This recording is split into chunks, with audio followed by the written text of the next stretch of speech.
बर्फीली हवा हड्डियों को कंपा देने वाली थी, लेकिन कालू कौवे के घर के अंदर का माहौल मौसम से भी ज्यादा ठंडा और निर्दयी था।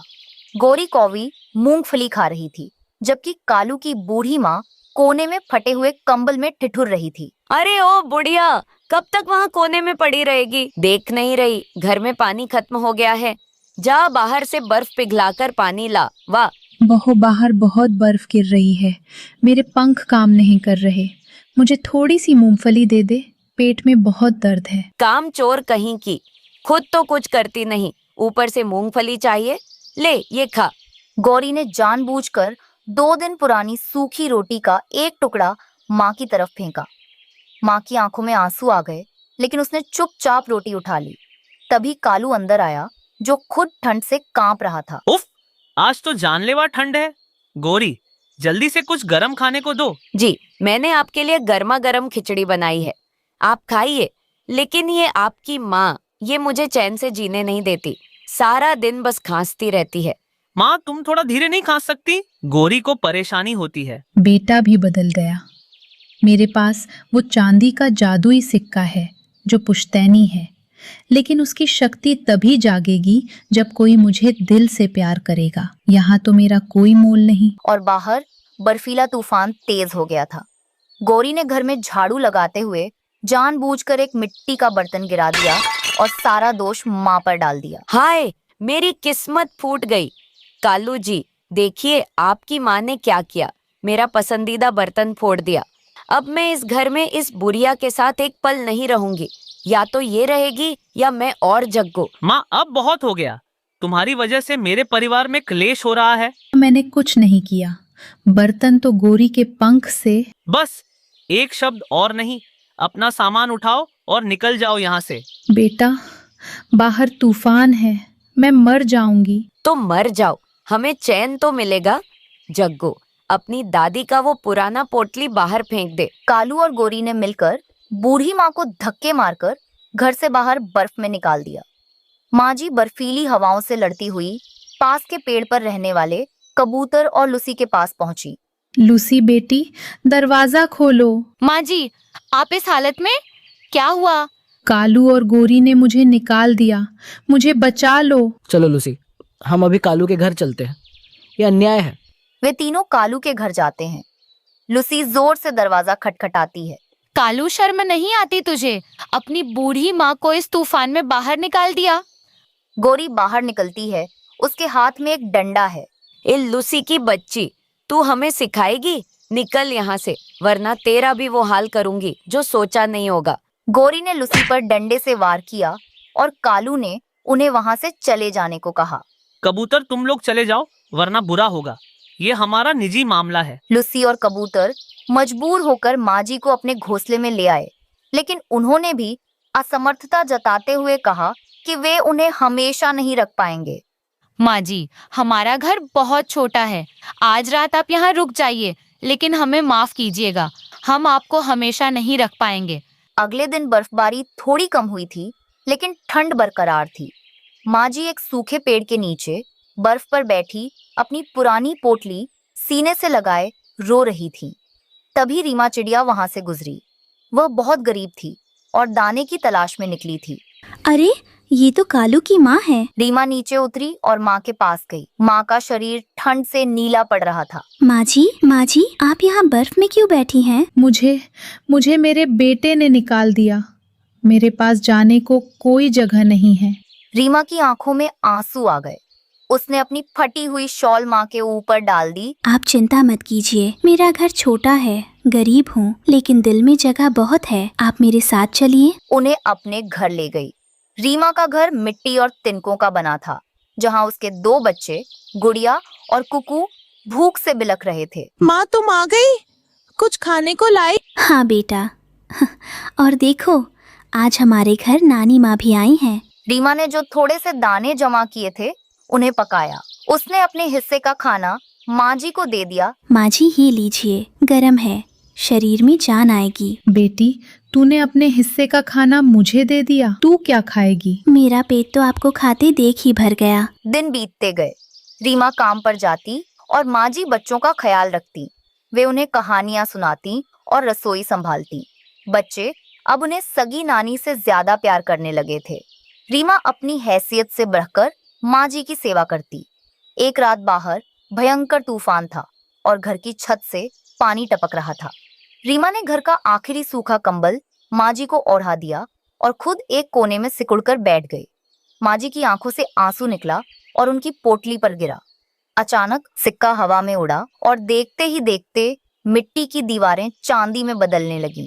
टपकती छत मजबूत और चमकदार चांदी की बन गई। हे भगवान, ये सब क्या है?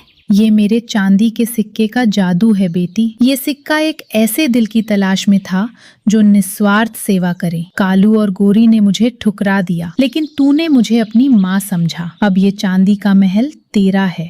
रीमा और बच्चे खुशी से माँ जी के गले लग गए। जंगल में खबर आग की तरह फैल गई कि रीमा का घर चांदी का हो गया है।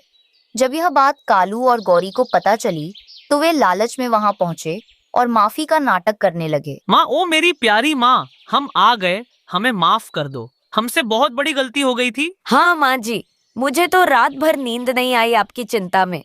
चलो अब अपने असली घर चलो, या फिर हम यहीं आपके साथ रह लेते हैं। रुक जाओ वहीं, खबरदार जो एक कदम भी आगे बढ़ाया। माँ, मैं तो आपका बेटा हूँ, खून का रिश्ता है हमारा। खून का रिश्ता तुमने उसी दिन खत्म कर दिया था जब तूफान में मुझे मरने के लिए छोड़ दिया था। ये रीमा पराई है, लेकिन इसने मुझे वो सम्मान दिया जो तुमने कभी नहीं दिया। लेकिन माँ जी, वो सिक्का। ये सिक्का ममता और सेवा की भाषा समझता है, लालच की नहीं। अगर तुम दोनों यहाँ रुके तो ये चांदी पिघल कर तुम्हारे ऊपर गिर जाएगी। भाग जाओ यहाँ से। माँ जी ने उन्हें वहां से भगा दिया। कालू और गौरी को अपने कर्मों की सजा मिल चुकी थी। वे अब भी उसी टूटे फूटे घर में लड़ते झगड़ते रहते थे। दूसरी ओर रीमा, उसके बच्चे और नानी माँ उस सुंदर चांदी के घर में हंसी खुशी रहने लगे।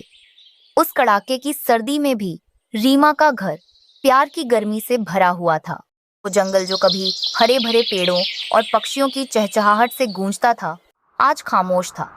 कड़ाके की ठंड ने सब कुछ जमा दिया था। रीमा चिड़िया अपने छोटे से घोंसले में अपने आने वाले बच्चे यानी उन अंडों को बचाने की कोशिश कर रही थी। बहू रीमा, ये ठंड तो अब मेरी हड्डियों में चुभ रही है। अगर आज लकड़ियाँ नहीं मिली तो हम शायद सुबह का सूरज न देख पाएं। माँ जी, आप हौसला रखिए। टुन्नू जी सुबह ही निकले हैं, वो ज़रूर कुछ ना कुछ ले आएंगे। उन्हें बस थोड़ी सूखी लकड़ियाँ और कुछ दाने मिल जाएं।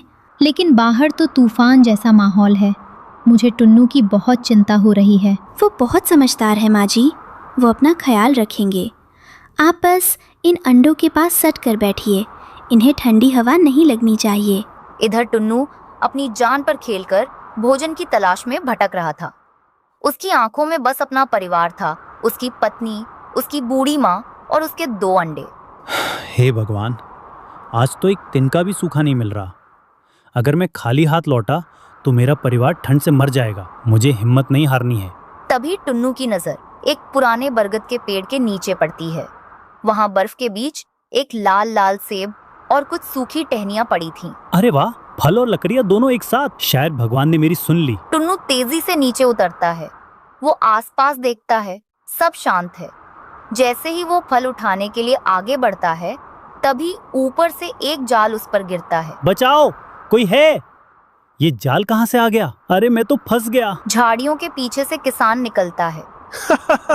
आज तो शिकार खुद चल कर आया है। कितनी सुंदर चिड़िया है, इसे शहर ले जाकर बेचूंगा, अच्छे दाम मिलेंगे। मुझे छोड़ दो, मेरा परिवार मेरा इंतजार कर रहा है, मुझे जाने दो। किसान ने बेरहमी से टुन्नू को एक छोटे से पिंजरे में डाला और अपनी बैलगाड़ी पर रखकर चला गया। ठीक उसी वक्त रीमा, जिसे अपने पति की चिंता हो रही थी, उन्हें ढूंढते हुए वहां पहुंच गई थी। रीमा एक ऊंचे पेड़ की डाल पर छिपी ये सब देख रही थी। नहीं टुन्नू जी, ये क्या हो गया? मैं उस विशाल मानव से कैसे लड़ूं? वो तो उन्हें लेकर जा रहा है। रीमा कुछ दूर तक बैलगाड़ी का पीछा करती है, लेकिन किसान बहुत दूर चला जाता है। रीमा लाचार होकर वापस लौटने का फैसला करती है। तभी घोंसले में एक हल्की कटक की आवाज होती है। अरे बहू, क्या हुआ? तुम अकेली क्यों आई हो? और टुन्नू कहाँ है? तुम रो क्यों रही हो? माजी सब खत्म हो गया। एक निर्दयी किसान ने उन्हें जाल में फंसा लिया। वो उन्हें पिंजरे में बंद करके अपने घर ले गया है। मैं कुछ नहीं कर पाई माजी, मैं कुछ नहीं कर पाई। हे भगवान, ये कैसा न्याय है तेरा। अब हम क्या करेंगे मेरा बेटा। दोनों का ध्यान अंडों की तरफ जाता है। अंडों का कवच टूटता है और उसमें से 2 नन्हे मुन्ने बच्चे बाहर आते हैं। उस नन्ही जान को दुनिया में आते ही अपने पिता की याद आई। ये देखकर रीमा और सास का दिल भर आया।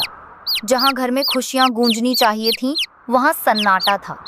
पापा, पापा कहाँ है? मुझे पापा के पास जाना है। माँ, पापा को बुलाओ ना। मेरे बच्चों, तुम्हारे पापा बहुत दूर हैं।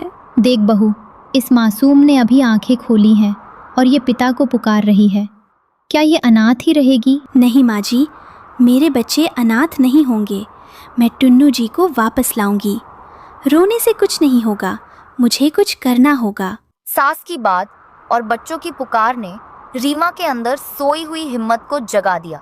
उसने अपने आंसू पोंछे। रीमा ने जंगल के बीच वाले बड़े पेड़ पर सभी पक्षियों को इकट्ठा किया। वहाँ कालू कौवा, गौरी, कबूतर और मिट्टू तोता आए। सब ठंड से परेशान थे। अरे रीमा, इतनी ठंड में हमें यहाँ क्यों बुलाया? क्या तुम्हें कोई खजाना मिल गया है? चुप रहो कालू, देखो तो सही रीमा की हालत कैसी है। साथियों, आज मुझ पर बहुत बड़ी मुसीबत आई है। उस लालची किसान ने मेरे पति को पकड़ लिया है।